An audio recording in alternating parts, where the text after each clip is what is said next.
He was the Black Sun, the cold-blooded architect of the city's underground.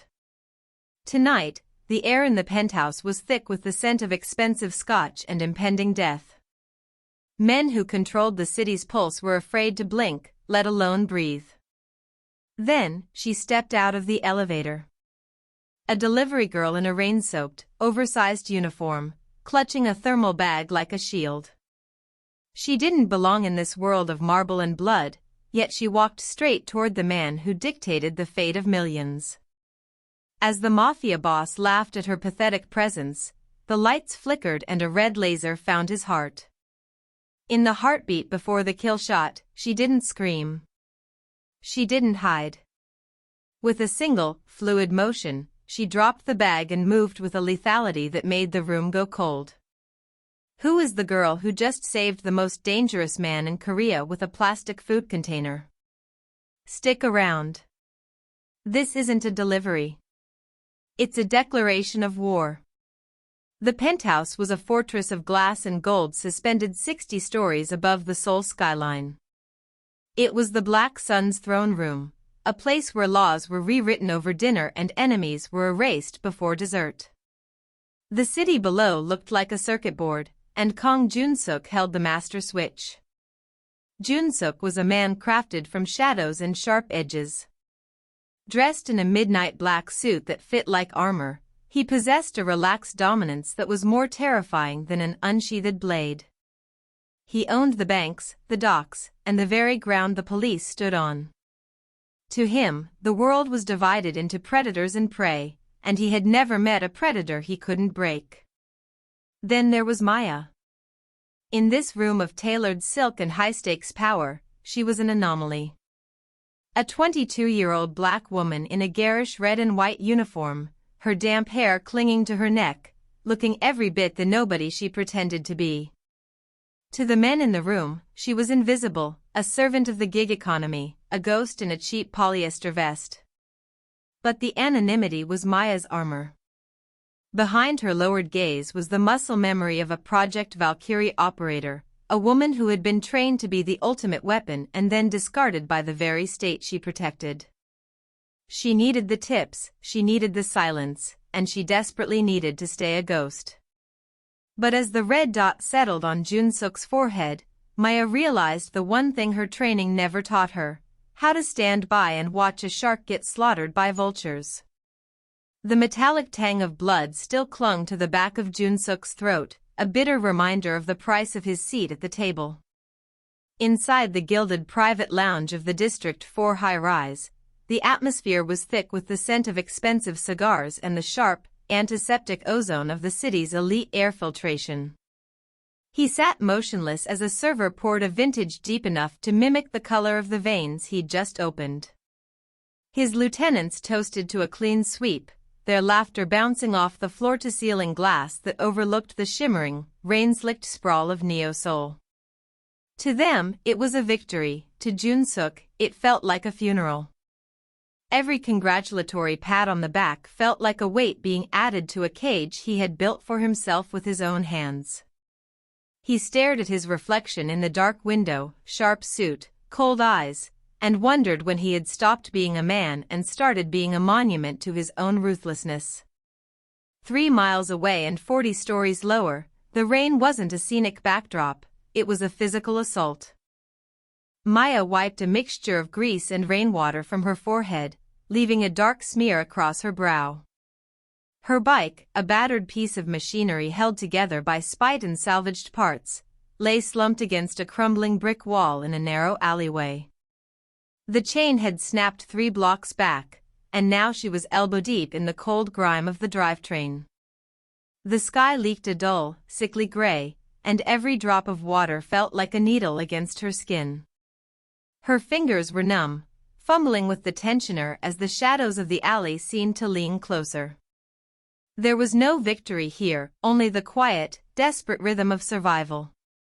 She didn't have the luxury of brooding over her soul, she just needed the gears to catch.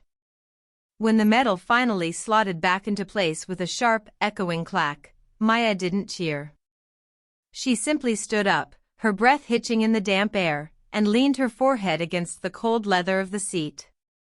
She was soaked to the bone and shivering, a stark contrast to the warmth of the penthouse she could see glowing like a distant, unreachable star above the smog.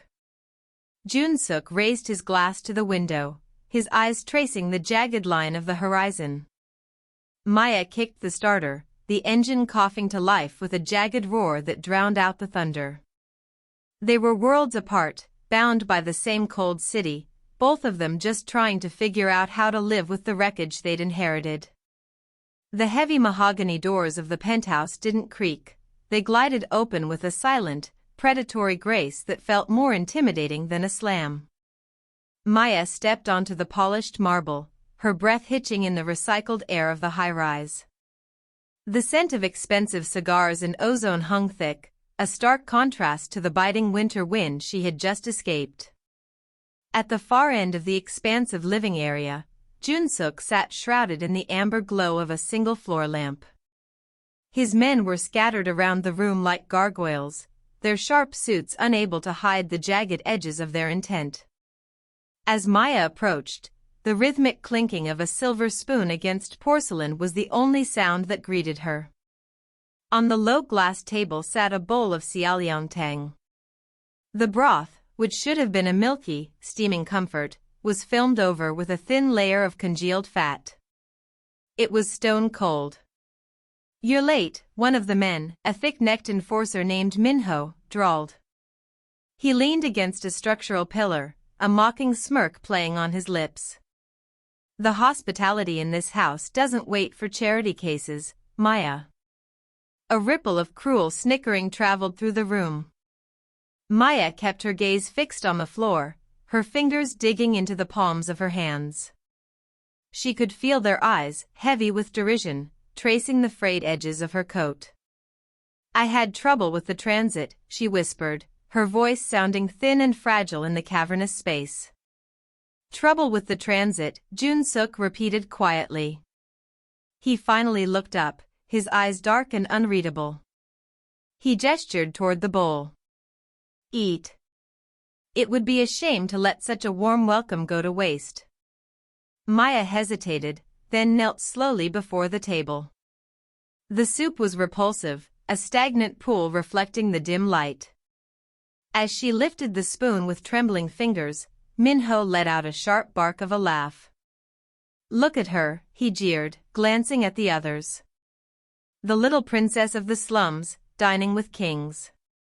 Careful not to choke on the luxury, sweetheart."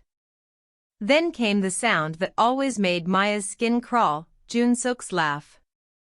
It wasn't a roar of amusement, but a dry, rhythmic wheeze that started deep in his chest. It was a sound of pure, clinical humiliation, devoid of any real warmth. He watched her swallow the cold, greasy liquid, his smile widening just enough to show teeth. In that moment, the opulence of the penthouse felt like a gilded cage, and the soup tasted like nothing but ash and pride. The pizza box felt lighter than it should, but the steam rising from the cardboard was real enough to mask the scent of gun oil. Maya balanced the stack with practiced clumsiness, her shoulders hunched to hide the coiled muscle beneath her oversized windbreaker. The penthouse hallway was quiet, too quiet for a Friday night. She had just reached the heavy oak doors of Suite 402 when a microscopic crimson spark bloomed against the white paint of the doorframe. It danced upward, a silent, predatory eye, before settling squarely on the center of her chest. A laser sight. Maya didn't flinch. She didn't scream. The delivery girl persona, the shy smile and the feigned struggle with the heavy bag, evaporated in a single heartbeat. The lights plunged into a vacuum of total darkness. The first assassin moved with the efficiency of a ghost, the muffled thwip of a suppressed barrel cutting through the silence. Maya was already gone. She dropped low, the pizza boxes clattering to the floor as a distraction while she swept the lead man's legs. There was a sickening crack of bone against marble, and he was down before he could register the shift in the air. She didn't use a gun. In the pitch black, she was a shadow among shadows. The second man felt a hand seize his throat, driving his head into the wall with a rhythmic, clinical force. 10 seconds. That was her internal clock. She was already at 7. A muzzle flash strobed from the end of the hall, illuminating a third professional. He was well trained, keeping his back to the wall, but Maya was faster. She closed the distance in 2 blurring strides, her palm striking upward into his chin, snapping his jaw shut with enough force to rattle his brain. As he slumped, she snatched the combat knife from his belt and spun. The fourth man, the one with the red, was the only one left standing. He swung his rifle wildly, the infrared beam cutting through the dark like a panicked searchlight. He didn't see her until she was inches away. Maya's eyes were cold, devoid of the warmth she'd shown the doorman downstairs. She caught the barrel of his rifle, redirected the tension, and drove her elbow into his temple. The impact was final. Silence returned to the hallway, punctuated only by the fading hum of the building's ventilation. Maya stood over the 4 crumpled forms, her breathing steady, her pulse barely elevated. She reached down, picked up a stray slice of pepperoni that had fallen onto the lid of the box, and tossed it aside. The delivery was over. The hunt had begun. The cold, serrated edge of the pistol's barrel pressed against the soft skin just beneath Maya's jaw. It wasn't the steady, practiced aim of a killer. The metal vibrated with a frantic, rhythmic tremor that betrayed Jun-suk's pulse. His breathing was ragged, a sharp contrast to the eerie, heavy silence of the safe house. "Who are you?" he whispered, the words catching in his throat. "I saw what you did back there. No one moves like that. No one survives that." Maya didn't flinch. She remained perfectly still, her eyes locked onto his with a clarity that seemed to unsettle him more than a scream would have. She could feel the heat radiating from him, the raw, animalistic scent of adrenaline and terror. He wasn't holding her at gunpoint because he wanted her dead, he was holding her because she had become the most terrifying variable in his world. "Jun-suk, put the gun down," she said softly.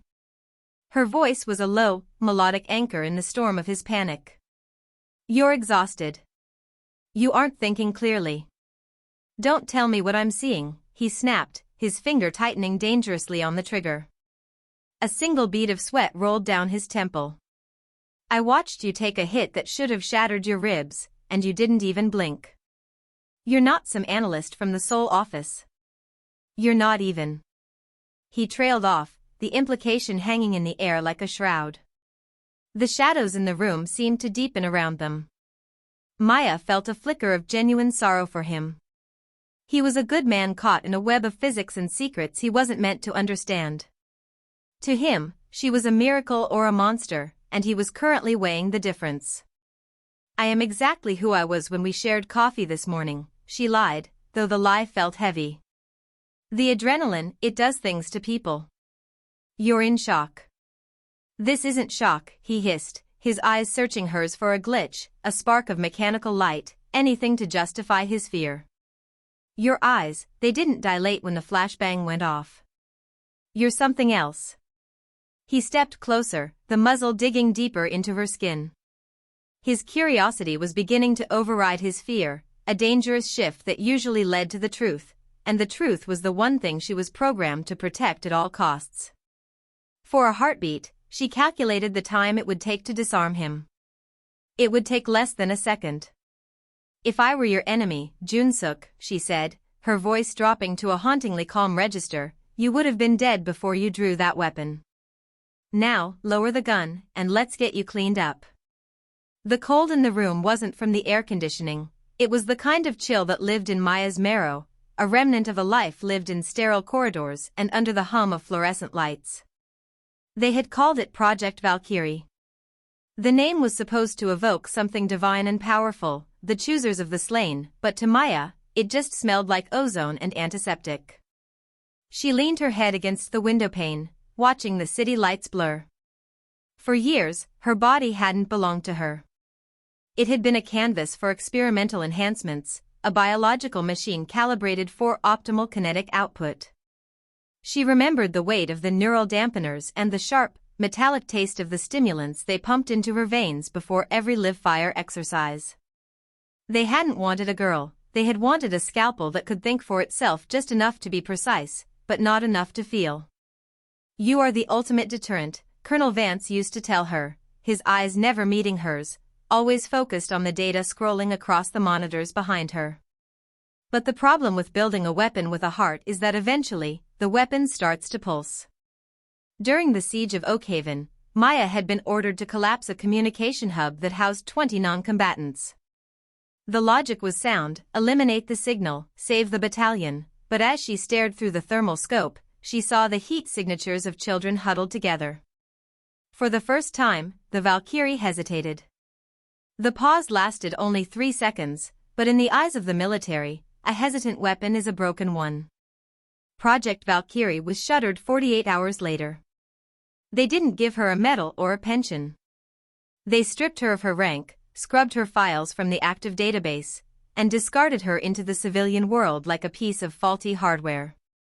They figured the neural scarring would eventually do the work for them, leaving her a shell of a woman who couldn't remember how to pull a trigger. They were wrong. The military had taught her how to be a ghost, but they forgot that ghosts have the longest memories. She still felt the phantom ache where the HUD used to overlay her vision, and her hands still twitched with the rhythm of a disassembly she could perform in total darkness. They had tried to turn her into a monster and then abandoned her for being too human. Now, she was both, navigating a world that had no place for her, carrying the weight of a war that officially never happened. The neon hum of the safe house felt louder than usual, a buzzing reminder of the clock ticking against them. Jun-suk watched Maya from across the cramped kitchen table, his gaze lingering on the way she methodically organized her digital files. He had spent his life navigating the shadows, the back alleys of Seoul, the unspoken codes of the underworld, and the brutal simplicity of a blade. But the enemies currently hunting him didn't breathe the same air he did. They breathed the rarefied, sterilized oxygen of high-rise offices and assembly halls. "You're staring," Maya said without looking up, her fingers dancing across the keyboard. "I'm realizing I'm out of my depth," Jun-suk admitted, his voice a low rasp. He leaned back, the wound in his side twinging. "I can outrun a hitman, Maya. I can disappear in a crowd. But I can't fight a subpoena or a frozen bank account. I can't kill a reputation." Maya finally looked up, her expression softened by a flicker of empathy that she usually kept hidden behind her professional mask. "They aren't just using guns, Jun-suk. They're using the law as a scalpel to cut you out of existence. To them, you aren't a man, you're a line of bad code that needs to be deleted." It was a bitter pill to swallow. For years, Jun-suk had prided himself on being the ultimate predator, yet in this arena, he was nothing more than a ghost.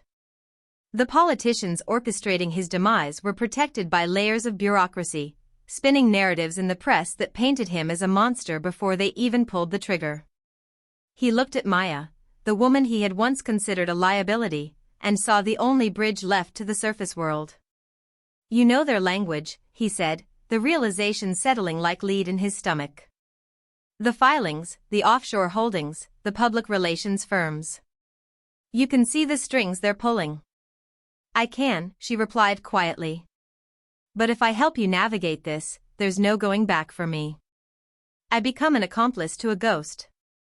Jun-suk reached across the table, his scarred hand hovering near hers. The air between them was thick with the weight of an unspoken pact. He was a creature of violence, and she was a creature of order, but the world was forcing them into a singular, desperate shape. "I don't have a choice," he whispered. "And if we're being honest, Maya, neither do you."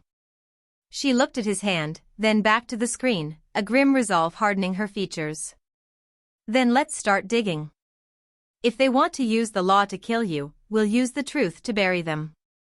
The silk of the midnight blue gown felt like a second skin, but beneath the shimmering fabric, the cold weight of a ceramic blade pressed against Maya's thigh. It was a familiar duality. The gala at the Sterling estate was a sea of champagne, whispered betrayals, and perfume that cost more than a soldier's yearly salary. To the men swirling around her, she was just another piece of arm candy, graceful, silent, and ornamental. They had no idea she was counting exits and cataloging the pulse points of every guard in the room. "You look stiff, Mia," Elias's voice crackled barely audibly in her earpiece. "Try to look like you're enjoying the caviar, not planning a breach." Maya took a slow sip of vintage Bollinger, her eyes scanning the mezzanine. "The caviar is oversalted," she murmured into her glass. "And the target just moved to the west wing. I'm going dark." She slipped through the heavy velvet curtains of the library, the roar of the party dulling to a muffled thrum. The transition was instantaneous. The socialite's practiced smile vanished, replaced by the predatory stillness of a hunter. Her heels clicked rhythmically on the marble, a sound she used to mask the slight rasp of a hidden door sliding open. The mole was supposed to be Julian Vane, a man whose reputation for philanthropy was as thick as the grease on a politician's palm. She found him in the darkened study, hunched over a terminal that glowed with the stolen blueprints of the Ghost program. "Vane," she said, her voice dropping an octave into a low, lethal silk. The man spun around, his hand diving for a drawer. Before he could even grip the pistol, Maya moved. She didn't need the uniform to be fast. The gown flared like a dark wing as she closed the distance, her palm striking his chin with enough force to rattle his teeth. As he stumbled back, she swept his legs, pinning him to the mahogany desk before he could draw a breath to scream. "The dress is Dior," she whispered, leaning close as she twisted his arm into a lock that promised a clean break. "But the training is special ops. Don't make me ruin the fabric." With one hand, she inserted a bypass drive into the terminal, watching the data bleed back into secure servers. Vane whimpered, staring up at the woman who looked like a goddess but fought like a ghost. She had spent years in the mud and the blood, but tonight she proved that the elite world was just another battlefield, and she was still the deadliest thing in the room. The scent of brine and industrial grease hung heavy over Pier 42, thick enough to taste. Maya moved through the shadows of towering shipping containers, her boots silent against the damp concrete. Ahead, the rhythmic hum of the Aegis Protocol's mobile uplink station pulsed like a dying heartbeat. This was the end of the line. She stepped into the amber glow of the floodlights, her weapon lowered but ready. Standing by the terminal, silhouetted against the dark expanse of the harbor, was a figure she'd known better than her own father. "You're late, Maya," Commander Vance said, his voice as steady and gravel-dry as it had been during her training years. He didn't turn around. He was busy syncing the final decryption keys that would hand over the city's entire infrastructure to the highest bidder. "I'm exactly where I need to be," Maya replied, her voice tight with a mixture of betrayal and cold resolve. "I spent 6 years following your lead, Vance. You taught me that the mission comes before everything. I just didn't realize everything included your soul." Vance finally turned, the harsh light catching the silver at his temples and the jagged scar across his brow. He didn't look like a villain, he looked like a tired man who had done a terrible math problem and accepted the result. "The world is changing, Maya. We were never the heroes. We were just the cleanup crew. I'm tired of sweeping the floors while the house burns. With the protocol, I can finally dictate the terms. By holding 8 million people hostage?" Maya took a step forward, the wind whipping her hair across her face. "You're not fixing the system, you're just becoming the new architect of the cage." Vance sighed, a sound of genuine disappointment. "I hoped you'd understand. I taught you to see the tactical advantage in every situation. Look around you. You're alone. No backup, no comms, and the upload is at 94%. "I'm not alone," Maya whispered, her finger tightening on the trigger. "I'm exactly who you made me." The air between them fractured. Vance drew with the speed of a man half his age, but Maya was already diving behind a steel crate. Bullets sparked against the metal, a frantic percussion against the roar of the rising tide. She rolled, coming up in a crouch, her eyes locked on the terminal. She didn't need to kill him, she just needed to break the connection. As Vance reloaded, Maya lunged for the uplink, the weight of her betrayal fueling every stride. This wasn't just a mission anymore, it was the final lesson. The heavy gilded doors of the penthouse swung open with a groan that sounded like a collective intake of breath. The silence that followed was absolute, a brittle thing that felt as though it might shatter if anyone so much as blinked. Maya stepped across the threshold first, her heels clicking against the polished marble with the precision of a metronome. Beside her, Jun-suk moved with a renewed, predatory grace, his hand resting lightly, almost possessively, on the small of her back. The air in the room, once thick with the scent of expensive bourbon and the easy, arrogant laughter of powerful men, had gone cold. The inner circle was gathered near the floor-to-ceiling windows, their silhouettes sharp against the city lights. Just hours ago, these were the men who had looked through Maya as if she were made of glass, or worse, laughed behind their hands at the assistant who dared to sit at the table. Now, as she approached, the shift in the room's gravity was physical. One by one, the men straightened. The smirk on Director Park's face didn't just fade, it collapsed into a mask of pale subservience. He was the first to move, stepping back to clear a path, his head ducking in a sharp, jerky motion. Then came the others. It was a ripple effect of folding spines. These titans of industry, who had built empires on ruthlessness, were now lowering their gazes to the floor. They didn't just move out of her way, they shrank. Maya didn't offer them a glance. She kept her eyes fixed forward, her expression an unreadable marble mask. She could feel Jun-suk's pride radiating off him, a dark heat that mirrored her own cold triumph. He wasn't leading her into the room, he was presenting her. As they reached the center of the lounge, the silence stretched, heavy and expectant. Maya stopped, the silk of her dress whispering against her legs. She finally turned her head, her gaze sweeping over the bowed heads of the men who had once dismissed her. In their trembling shoulders and averted eyes, she saw the truth of her new reality. She was no longer the shadow behind Jun-suk's chair. She was the hand that held the pen, the voice that dictated the terms, and the power that held their futures in the balance. The throne was no longer a solitary seat, and as the men remained frozen in their deference, Maya realized that for the first time, she wasn't afraid of the heights.